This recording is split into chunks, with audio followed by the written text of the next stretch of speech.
If you're thinking about buying a Tesla, but you don't have a garage or a way to charge at home, don't cancel your order just yet because you absolutely can own one. But there's one mistake that almost everyone makes before buying, and it completely changed what owning a Tesla actually feels like. And I made this mistake myself. So before you spend $40,000 or $50,000, let me help you decide whether buying a Tesla without a home charger is actually the right move. Here's what I think people get completely wrong. Whenever someone asks, can I own a Tesla without a home charger? That's actually not the real question. The real question is, how does it change your everyday life? Because technically, yes, you can definitely own a Tesla without a home charger. Thousands of people have already done this, including myself. I did this when I first started out. The car isn't the problem at all. It's the lifestyle that it brings. This is where I wish somebody would have been honest with me. When I owned my Tesla without home charging, I wasn't thinking about charging every day, but I was thinking about it every week. I drove around like 30 minutes a day to like work, school, the store, the gym, normal everyday stuff. And I usually found myself supercharging anywhere from like 2 times a week to sometimes 3 times a week, depending on the weather outside. Now compare that to a gas car. You might be filling up once a week, every 2 weeks, or possibly once a month, depending on how much you drive and reserve your gas. Not only that, but you're maybe stopping for like less than 10 minutes at a gas station max. With a Tesla and no home charger, you're still making those charging trips. The difference is you're spending 20 to 30 minutes instead of 5, especially depending on the weather. In the winter, it might be more. And that's the biggest mindset shift. You're basically replacing gas station visits with charging visits now. If you're okay with that, owning a Tesla can absolutely work then. If your goal though is to completely not go somewhere to fuel up your car anymore, then you're gonna be completely disappointed.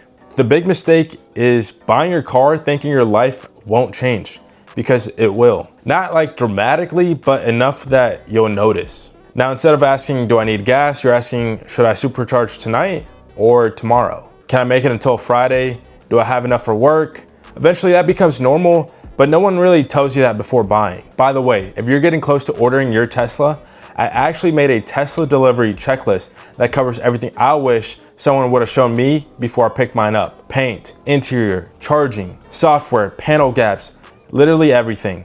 I'll leave it in the link down below.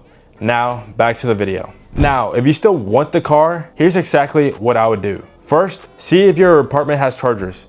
A lot of people honestly don't even ask or look around. Second thing I would do is just look around for level 2 chargers near your work or where you normally stop at. Maybe sometimes Target has them, Myers, some of these grocery stores, or just stores in general might have level 2 charging nearby. Apps like PlugShare make this very easy to see if there's any level 2 chargers around your area. Third thing I would do is, if you live in a house, don't overlook a regular 120 volt outlet.